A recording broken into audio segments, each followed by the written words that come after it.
서울에 살다가 물론 저희가 서울은 아니고 수도권에 있었어요. 예. 서울에서 지하철이 연결된 곳은 다 수도권이죠.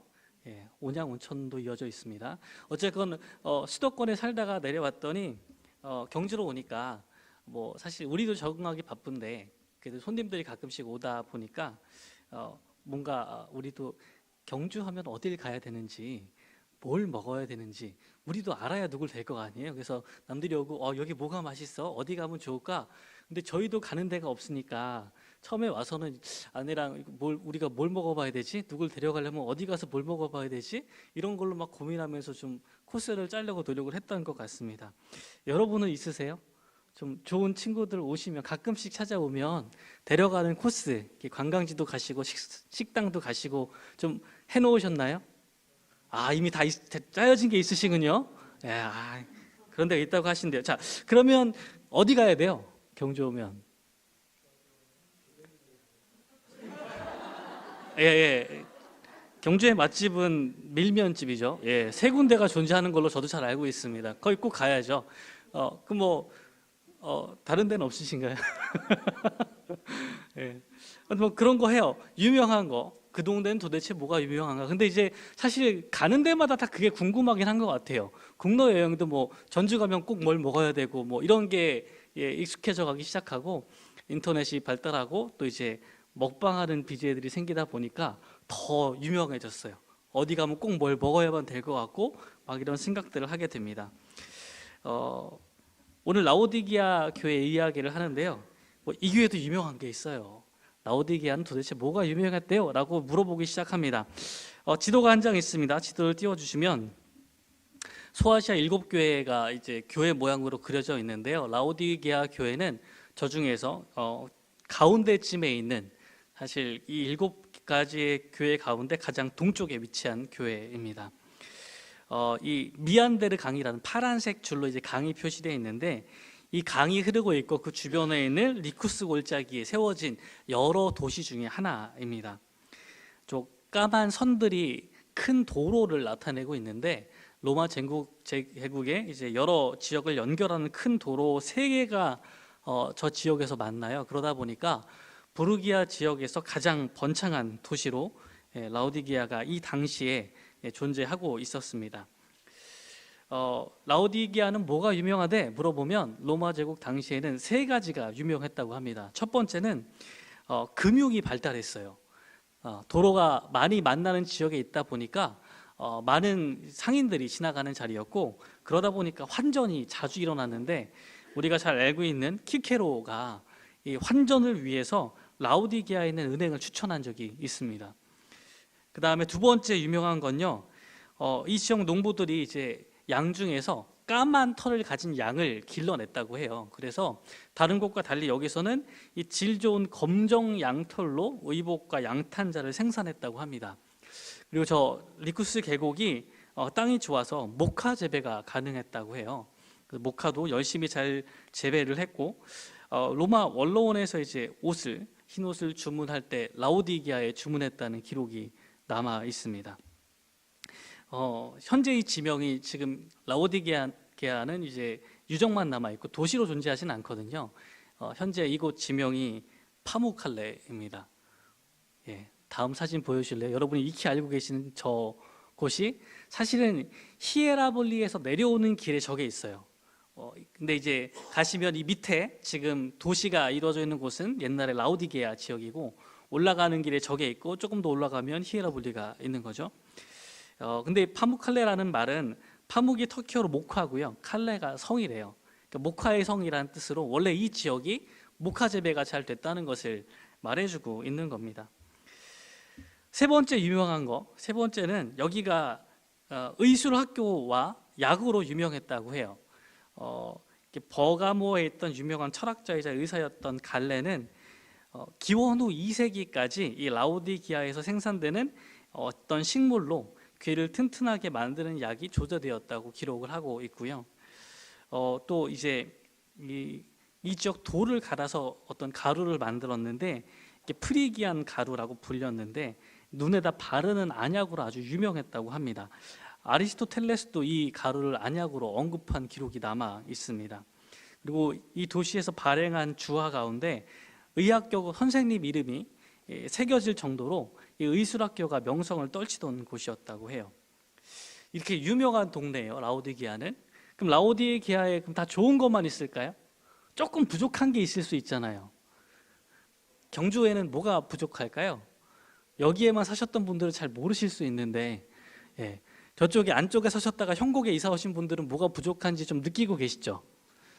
저희는 왔는데 다 좋거든요. 다 좋은데 조금 아쉬운 게 있어요. 애가 아프면 병원이 멀어요. 형곡에 소아과가 없어요. 소아과가 없으면 같이 뭐가 없겠죠? 약국이 없어요. 약국이 없는 동네를 처음 살아봐서 어떻게 약국이 없을 수 있지 이런 생각을 하면서 살고 있습니다. 경주에 오니까 또 신기한 게 있는데 가끔씩 이제 위로 올라가야 될 일이 있어서 경주에는 KTX역도 있다고. 그래서 너무 좋아서 KTX역이 있어. 어디에? 저기 있어요. 그래도 있는 게 어디야? 하고 이제 경주 KTX에서 역을 이제 기차를 타고 딱 올라갔다가 내려오고 싶은데 문제가 있어요. 저녁쯤에 내려오면 열차가 경주로는 안 오고 포항으로 가는 것만 남아 있어요. 알고 계시죠? 막차가 너무 시간이 빨라요. 그래서 저녁에 일을 보고 내려오면 다 포항으로 떨어지는 걸 타야 올 수 있습니다. 이게 약간 아쉬운 거죠. 오래 살고 계시면 아쉬운 게 더 있으시겠죠. 그럼 모르는 걸로 하고, 자, 라오디게아도 약간 아쉬운 게 있어요. 그러니까 물이 별로 안 좋았다고 해요. 강이 내려오는데 이 리쿠스 강이 여름에 좀 말랐어요. 수량이 많지 않아서. 마르다 보니까 그 강이 말라가면은 그게 안에 뭐 찌꺼기도 많고 그렇잖아요. 수속이 유량이 너무 적으니까. 그래서 그 물들이 또 더럽고 병도 많이 일으키고 했다고 해요. 그러다 보니까 라오디게아 사람들도 생각을 했죠. 물이 많은 곳에서 물을 끌어와야겠다. 첫 번째가 아까 저 위에 있던 히에라볼리예요. 거기서 여기가 뜨거운 온천으로 유명했거든요. 그 온천이 이제 흘러내리면서 파묵칼레를 만드는 거죠. 그 석회질 성분들이 바닥에 침착돼서 하얀 그곳을 만들어내는 거예요. 여기가 뜨거운 온천수가 나오는 것으로 유명했거든요. 그래서 라오디게아 사람들이 거기다가 수로를 만들었어요. 그 온천수를 끌어오기 위해서 한 9km, 8, 9km 되는 수로를 길게 만들었습니다. 그래서 그 수로를 통해서 물을 끌어들였어요. 그랬더니 물이 한 9km를 지나면서 어떻게 됐겠어요? 따뜻한 물이 다 식었죠. 다 식었어요. 생각해 보세요. 그 석회석이 많은 그 물이 온천하기엔 괜찮은데 마시기에 괜찮아요? 마시기엔 아니잖아요. 그러니까 그 물은, 그 뜨거운 온천수는 목욕하기 좋은 물이에요. 근데 수로를 타고 끌고 왔더니 이게 용도에 안 맞네요. 물은 다 식었고 마시기에도 적합하지 않아요. 다시 두 번째 대안을 찾습니다. 그게 남동쪽에 있던 골로새예요. 골로새 쪽에 높은 산이 있었거든요. 카드모스라는 산이 있는데 이게 높이가 높아서 항상 좀 눈이 덮여 있었어요. 그러면 눈 녹은 물들이 흘러내리잖아요. 우리 스위스 가면은 그 눈 녹은 물이 흘러내려서 이렇게 병에 담아 생수를 팔잖아요. 뭐예요? 그거 세 글자. 그거 팔아요. 그런 물이 골로새에서 내려오고 있어서 골로새는 원래 그 깨끗한 그 음용수로 유명했던 거예요. 라오디게아 사람들이 부러웠겠죠. 또 수로를 만들었어요. 골로새까지 수로를 만들어서 끌고 오는 거예요. 근데 한 14km 정도가 된대요. 여기까지. 자, 그 차가운 물을 14km의 수로를 끌고 이제 들어왔어요. 그럼 그 물이 어떻게 됐겠어요? 시원한가요? 이것도 미적지근해졌어요. 그리고 수로가 그렇게 깨끗하지 않았어요. 그게 14km를 타고 내려오면 어떻게 됐겠어요? 그래서 이 사람들은 양쪽을 다 끌어서 물을 먹고자 했는데 결국 물들이 이 물도 별로고 저 물도 별로고 이런 상황이 된 겁니다. 예수님은 이것을 빗대어서 이 라오디게아 사람들에게 이야기하시는 거죠. 15절의 말씀에 이렇게 나옵니다. 내가 내 행위를 아노니 내가 차지도 아니하고 뜨겁지도 아니하도다. 내가 차든지 뜨겁든지 하기를 원하노라. 라오디게아 교회에게 하시는 말씀이에요. 차든지 뜨겁든지 해라. 찬 거 뭐 얘기하는 거예요? 골로새에서 오는 물. 뜨거운 거 히에라볼리에서 오는 물을 이야기하는 거예요. 우리는 이 말씀을 듣고 항상 한국인들은 이상한 특징이 있어요. 그래, 내가 신앙에 열심을 해서 뜨거운 신앙을 가져야지 라고 생각하시는 거예요. 본문에 뭐라고 써 있어요? 뜨겁든지 차갑든지 하라고. 그러니까 이 용도가 그냥 무조건 뜨거운 신앙을 가지라는 말씀이 아니고 그 쓸모를 가지라는 이야기예요. 이쪽에 쓸모가 있든지 저쪽에 쓸모가 있든지 둘 중에 하나 이런 말씀입니다. 뭐 용도에 맞게 온천수가 뜨거웠다면 그 용도에 맞게 쓰였을 거고, 그 식용수가 차가웠다면 또 그 용도에 맞게 쓰임을 받을 수 있었는데, 지금 라오디게아 사람들이 먹는 물은 마시면 이게 물 맛이 좀 그래서 사람들이 뱉어요. 자꾸 현실적으로 그랬다는 이야기예요. 그러면서 예수님께서 하시는 말씀이, 너희가 그렇다면 내가 너희가 물 뱉듯이 나도 너희를 뱉어버리겠다라고 말씀을 하고 계십니다. 자, 자랑할 게 이렇게 많았는데 왜 그냥 그렇게 뱉어버리고 싶은 교회가 됐을까요? 왜 미지근하다는 비판을 받았을까요? 이 부자들에게는요, 돈 많은 이 사람들에게는 특징이 있는데 그게 좀 자존심이 높은 거예요. 자존심이 높아요. 라오디게아 사람들도 그런 점이 있었어요. 이 지역이 몇 차례 지진을 겪었는데, 예를 들면 주전 17년에 빌라델비아가 지진으로 다 무너졌어요. 그때 로마에서 중앙기금을 이제 보태서 도시를 재건했습니다. 근데 그 재건했던 도시가 다시 이제 주 61년에 이 골짜기 전체가 다 무너지는 거예요. 지진이 심하게 나서 라오디게아도 이 리쿠스 계곡에는 다 도시가 무너질 때 같이 막대한 피해를 입었습니다.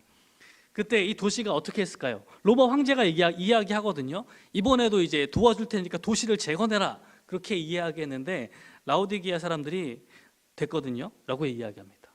돈을 안 받아요. 왜요? 우리가 복구할 만한 충분한 돈이 있으니까요. 이게 자존심이에요. 사실 황제의 도움을 거절하는 것도 웬만한 담력이 있어서는 할 수 없는 일일 텐데 라오디게아는 도움을 받지 않습니다. 17절 상반절에 이렇게 써있죠. 내가 말하기를 나는 부자라 부유하여 부족한 것이 없다, 이렇게 이야기하는데 이런 말을 할 정도로 자부심이 강했던 사람들입니다. 여러분 자존심 좀 높으세요? 청년부 할 때 교회에서 여러 가지 봉사를 했어요. 여러 가지 봉사를 하면서 그때도 이제 제가 다니던 교회에서 봉사 장학금들을 이렇게 주셨어요. 청년들 가운데 열심히 교회 일들을 해주고 있는 친구들한테. 근데 금액이 얼마 되진 않았지만 어쨌건 그런 걸 표했는데, 근데 또 이제 조금 이제 청년들 입장에서는 조금 좀 애매하고 좀 어려울 수 있는 게, 그걸 이제 그냥 주시고 하면 되는데 꼭 이제 장학금 수여식이 있는 거예요. 되게 싫잖아요. 청년들이 앞에 나가서 이거 하고, 그치 얘들아 앞에 나가서 꼭 이게 해야 돼. 그게 너무 싫은 거야. 그래서 왜 사실 그냥 아르바이트하고 과외하면 그거 더 벌거든요. 그게 의미가 없는데, 그래서 이제 우리 청년부 장로님 만나서 저는 굳이 안 받아도 된다고, 그냥 가서 과외하면 이 정도 번다고, 이거 뭐 큰 돈 아닌데 굳이 뭐 이렇게 안 받아도 된다, 더 힘든 친구 주면 좋겠다, 이렇게 말씀을 드렸더니, 그래도 이제 교회에서 열심히 봉사하는 친구들을 격려하기 위한 장학금인데 그래도 청년부 이제 임원하고 있으니까, 열심히 하고 있으니까 받아라, 그게 또 본이 될 수 있지 않겠냐. 그래서 속으로 되게 고민했죠.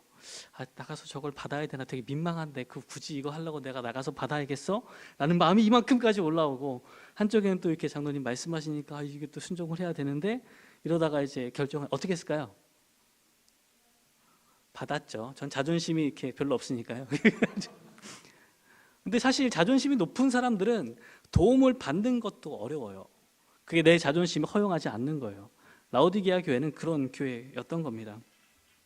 근데 이 사람들은 그렇게 자존심이 높고 우리는 그만큼 부유하고 자랑할 것이 이렇게 많다고 생각했는데, 오늘 주님은 그렇게 이야기하지 않으시는 거예요.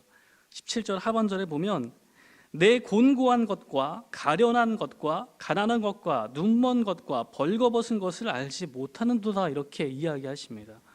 그렇게 많은 것, 자랑할 만한 것이 많은 도시가 사실 외적인 것만 생각하고 추구하고 자랑했을 뿐 영적인 상태는 결핍으로 가득했던 거예요. 자기들의 실제 형편은 곤고하고 가련했고 눈이 멀어서 벌거벗은 것을 알지 못했다는 겁니다.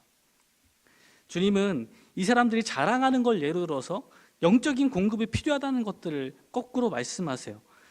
자랑했던 것 첫 번째가 금이었잖아요. 은행업이었거든요. 그랬더니 18절에서 내게서 불로 연단한 금을 사서 부유하게 하라라고 하십니다. 금을 자랑하는 동네에다가 금을 사서 부유하게 하라라고 말씀하시는 거예요.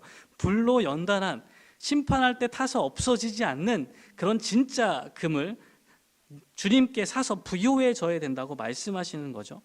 두 번째는 이제 옷으로 유명했는데, 검은 양모로 유명했는데 흰 옷을 사서 입어 벌거벗은 수치를 보이지 않게 하라 말씀하십니다.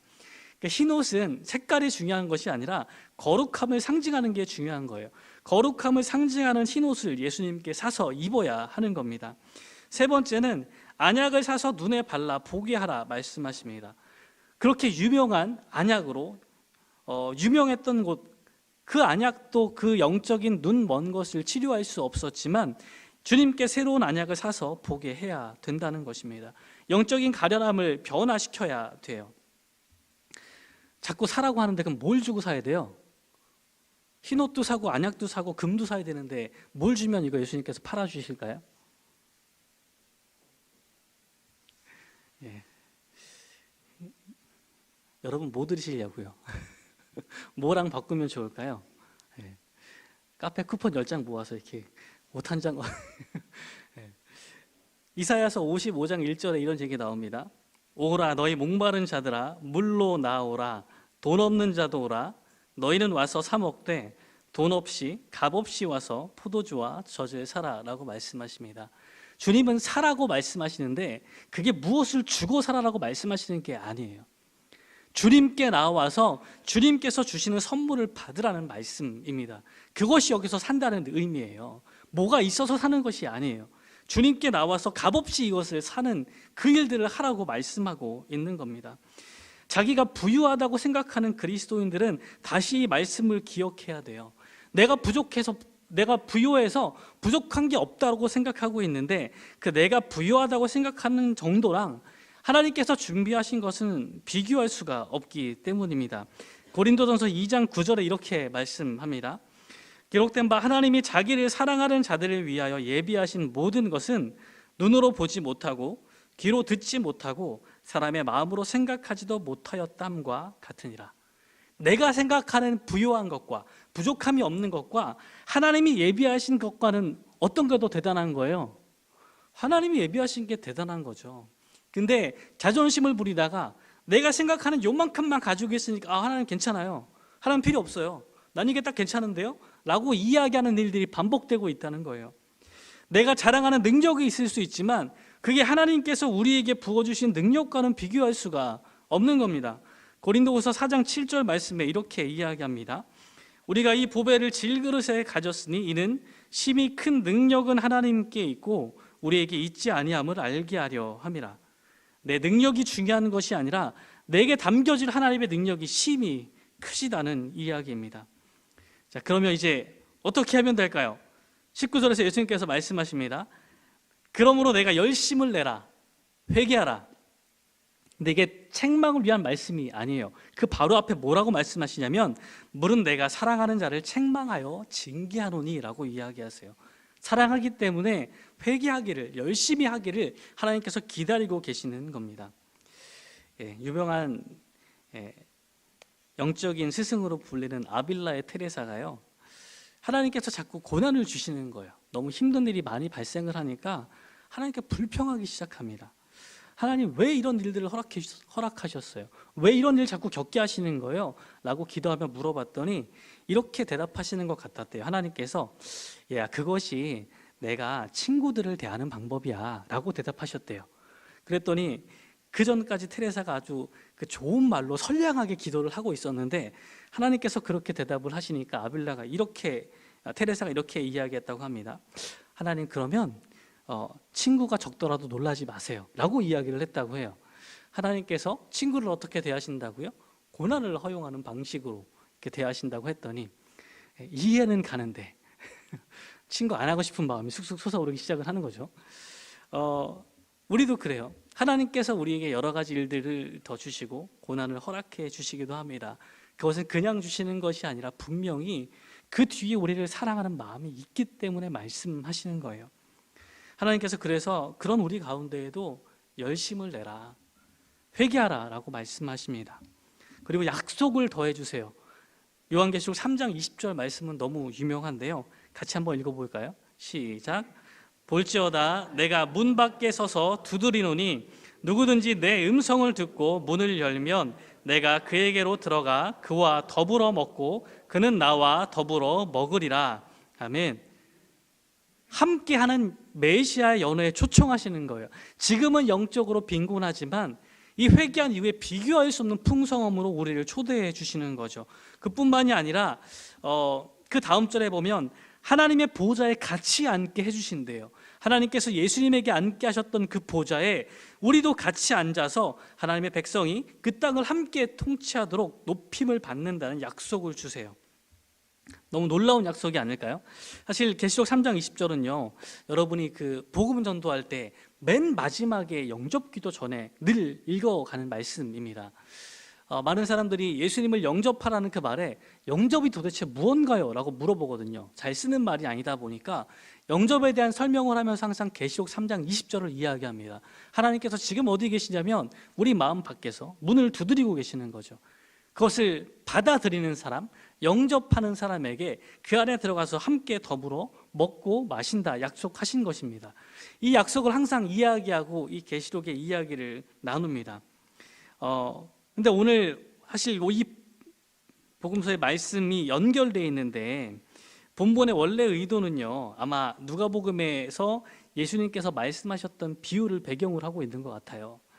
누가복음 12장 36절과 37절 말씀입니다. 너희는 마치 그 주인이 혼인집에서 돌아와 문을 두드리면 곧 열어주려고 기다리는 사람과 같이 되라. 주인이 와서 깨어있는 것을 보면 그 종들은 복이 있으리로다. 내가 진실로 너희에게 이르노니 주인이 띠를 띠고 그 종들을 자리에 앉히고 나와 수종들리라. 우리가 복음을 전할 때 쓰는 말들은요, 예수님께서 우리 집 문을 두드리고 계시는 것 같이 느껴요. 그래서 우리가 열고 우리 마음의 왕자에 앉혀드리면 그걸 영접이라고 표현하는 것 같은데, 사실 이 복음서의 배경은 그 집이 우리 집이 아니에요. 그 집이 예수님 집이에요. 우리가 그 집 가운데에서 일하는 사람으로 있다가 혼인집에서 돌아오실 그분을 기다리는 그런 명령을 받은 거예요. 와서 부르시면 문을 열어드려야 하는 거죠. 좀 다른 이야기입니다. 따로 있지 않고요, 우리가 원래 그 집에 속해 있는 사람들이었어요. 그리고 잠깐 더 좋은 곳에 다녀오시면서 우리에게 약속하시죠. 그 밤에 내가 돌아올 때 문을 열어달라. 그러면 돌아와서 그 만찬의 음식들을 함께 나누고 주인이신 그분이 오히려 종처럼 우리에게 수정을 들어주시겠다고 약속을 하시는 거예요. 문을 열면 발생하는 일들이 등장한다는 겁니다. 라오디게아 사람들은요, 자기의 부유함만 생각하면서 하나님께서 주실 많은 것들을 거절하고 있었어요. 거부하고 있었어요. 나는 괜찮다 여겼어요. 사실 영적인 빈곤함을 보지 못하면서 나는 괜찮다 이야기했던 사람들입니다. 이게 신앙적으로 우리에게도 너무나 많이 발생하는 일입니다. 여러분 요즘에 믿음이 어떠세요? 괜찮으세요? 믿음은 예수님 모르는 사람에게 전해져야 되는 이야기고 나는 괜찮고 이렇게만 생각을 하고 있는데, 사실 우리가 대림절 4번째 주일을 지나고 있거든요. 성탄이 곧 다가오지만 사실 그 빛을 맞이하기 전에 지금이 가장 어두운 시간을 지나가고 있는 겁니다.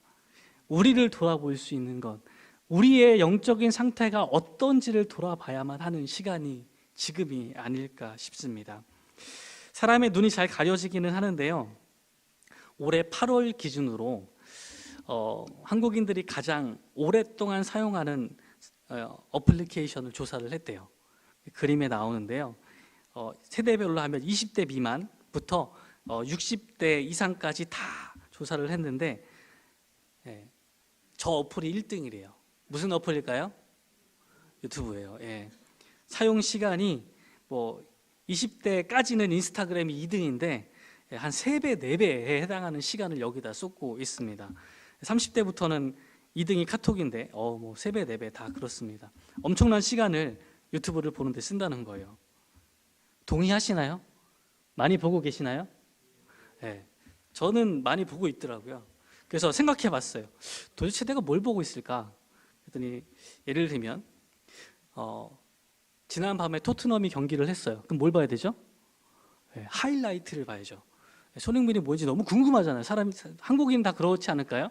예, 궁금해요. 골을 넣는지 안 넣는지 궁금하고 어시스트를 했는지 안 했는지 궁금합니다. 예, 자꾸 그런 걸 봐요. 가끔씩 이게 또 그 추천 동영상 같은 거 위에 떠 있는 것도 있어요. 거기 가끔씩 격투기 영상도 뜹니다. 예. 근데 이제 한국인 선수가 출전하는 게 있잖아요. 그럼 이제 풀 경기는 안 봐도 하이라이트 이런 거 궁금하지 않으세요? 저만 궁금한 거예요? 예. 월드컵 되면 뭐 봐요? 우리나라 경기 봐야죠. 새벽에 올려도 경기 결과 다 확인해야죠. 아침에 출근하자마자 그 얘기로 시작을 해야 되잖아요. 감히 그걸 모르고 오면 한국인이 아닌 거잖아요. 그렇죠? 뭐 그런 거 합니다. 막 다 봐야 돼요. 예. 가끔씩 막 우리 기업 중에서 엄청 큰 이익을 내는 막 기사가 뜨잖아요. 그거 확인해야 돼요. 아, 이렇게 좋은 수식들은 빨리 봐야죠. 그런 거 막 보면서 있습니다. 근데 문제는요, 그러니까 이게 알고리즘이 있더라고요.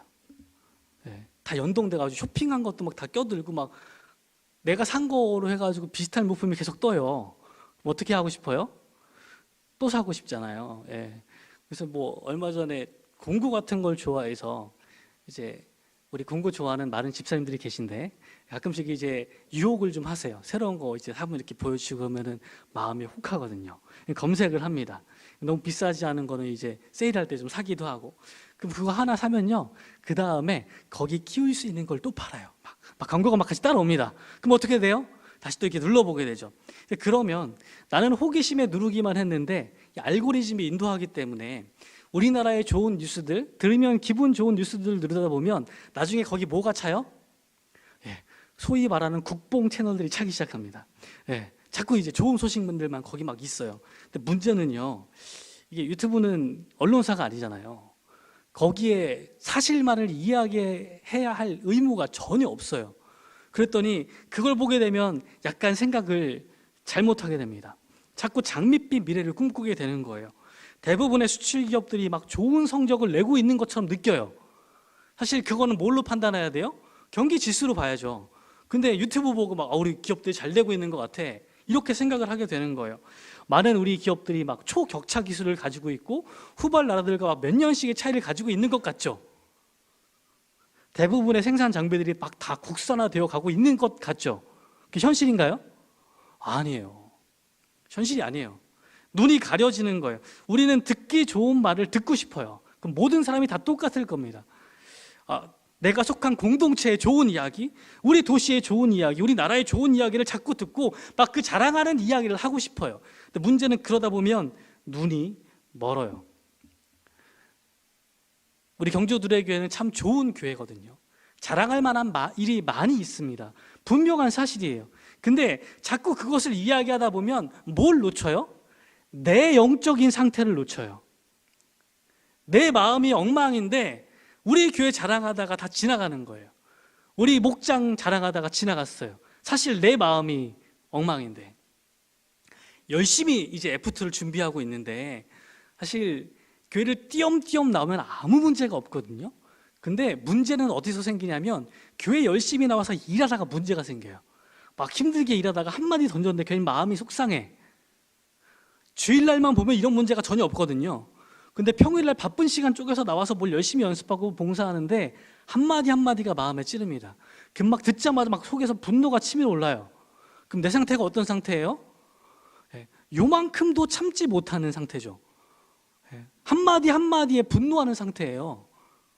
영적으로 괜찮은가요? 나는 지금 괜찮은가요? 교회에서 열심히 봉사하고 막 힘들게 연습하고 집에 가서 남편이 마음에 안 들어. 집안 꼬라지가 마음에 안 들어요. 막 화가 막 치솟아 올라. 그럼 나는 어떤 상태예요? 영적으로 빈곤한 거죠. 엄청 가난한 거예요. 예.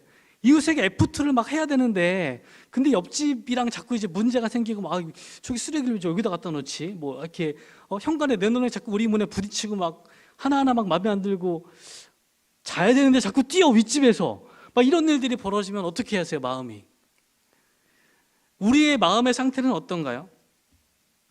곤고하고 가련하고 가난한데 다른 사람들을 돌아볼 여유가 요만큼도 없는데 나를 돌아보는 거는 다 버리고 자꾸 다른 걸 자랑하고 있으면 우리는 눈이 멀어버리는 겁니다.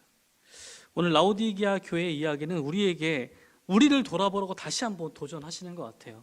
하나님께서 우리를 보라 말씀하세요. 네가 지금 무엇을 자랑하고 있는지는 알겠는데 근데 너의 영적인 빈곤함을 다시금 살펴보라 말씀하시는 겁니다. 목장에서 기도 제목을 나누시잖아요. 목자분들은 늘 그런 거 고민하시면서 누구를 먼저 시켜야 이번 주도 기도 제목이 잘 나올 수 있을까를 고민하실 거예요. 먼저 시킬 만한 분과 저분 시키면 처음부터 이렇게 이런 고민들을 합니다. 잘 안 나눠주시면 계속 그럴까 봐. 목장 기도 제목 나눌 때 별일 없습니다. 뭐 괜찮습니다. 잘 지내고 있습니다. 라고 나누시는 분들이 있죠. 앵무새처럼 똑같은 기도 제목을 내시는 분들도 있습니다. 근데 이게 왜 그러실까요? 정말 그런 걸까요? 라오디기아 사람 같은 거 아닐까요? 자존심은 높으니까 이런 얘기를 굳이 할 필요는 없고 그냥 잘 지내고 자꾸 자랑할 일들 이야기하고 이러다 보면 뭘 놓쳐요? 내 영적인 빈곤함들을 다 놓쳐버리는 겁니다. 하나님께서 우리에게 말씀하십니다. 우리의 신앙이 어떤지 교회를 섬기고 자랑할 만한 좋은 일들에 참여하는 것은 참 좋은데 근데 그 가운데 무엇을 잃어버리고 있지 않은지 우리 영적인 것들을 다 놓치고 있지 않은지 우리에게 다시 물어보십니다. 그 가운데에서 귀 있는 자는 성령이 교회들에게 하시는 말씀을 들으라 말씀하십니다. 우리가 주님 앞에서 열심을 내고 회개하여서 하나님이 쓰시기에 적합한 사람으로 찬대에 쓰일 거면 그 차가운 물처럼 쓰이는 사람이 되고 뜨거운 온천처럼 쓰이길 원하면 거기에 합당한 사람들이 되기를 원합니다. 하나님께서 쓰시고자 하실 때 2025년에 더 많이 쓰시고자 하실 때 거기에 딱 맞는 사람으로 준비되는 저와 여러분들이 되시기를 주님의 이름으로 축원합니다. 주님의 오심을 기다립니다. 주님을 갈망합니다.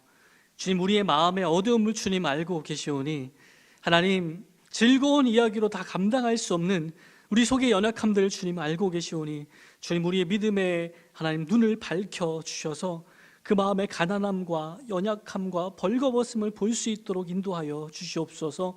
사람들이 자랑하는 것을 갖추는 것이 아니라 하나님 우리 영혼의 이 갈급함과 하나님이 곤고함을 하나님 주시는 생명의 물들로 하나님이 주시는 기쁨의 포도주로 다시금 회복시킬 수 있도록 인도하여 주시옵소서. 주님의 초청을 거절하지 않도록 인도하여 주시고 하나님께서 부르실 때마다 우리가 함께 그 앞에 나아갈 수 있도록 인도하여 주셔서 우리의 생각이 아니라 하나님의 계획대로 놀라운 것들로 우리의 삶을 채우시고 회복하시는 하나님의 능력들을 경험할 수 있도록 인도하여 주시옵소서. 하나님, 우리가 복음을 전하는 시기를 갖습니다. 하나님, 오늘 F2를 통하여서 많은 이들을 하나님의 복음으로 초청합니다. 하나님, 초청하는 그 모든 일들을 열심히 준비하되 우리의 마음이 준비되게 인도하여 주셔서 진정 하나님께서 우리 마음 가운데 부어 넣어주시는 기쁨과 평안을 증언할 수 있도록 인도하여 주시옵소서. 이 모든 말씀 예수님의 이름으로 기도하며 이제는 우리 주 예수 그리스도의 은혜와 하나님 아버지의 변함없는 사랑하심과 성령 하나님의 함께하사 하나님의 기쁨을 허락하여 주심이 하나님의 복음을 들고 우리 영적인 빈곤함을 모른 척하지 않고 주님 앞에 나와 새롭게 주님께서 허락하여 주시는 하나님의 은혜로 가득 덮기를 원하는 결심하는 사랑하는 모든 경주들에게 성도들 위해 지금부터 영원토록 함께 하시기를 간절히 축원하옵나이다. 아멘.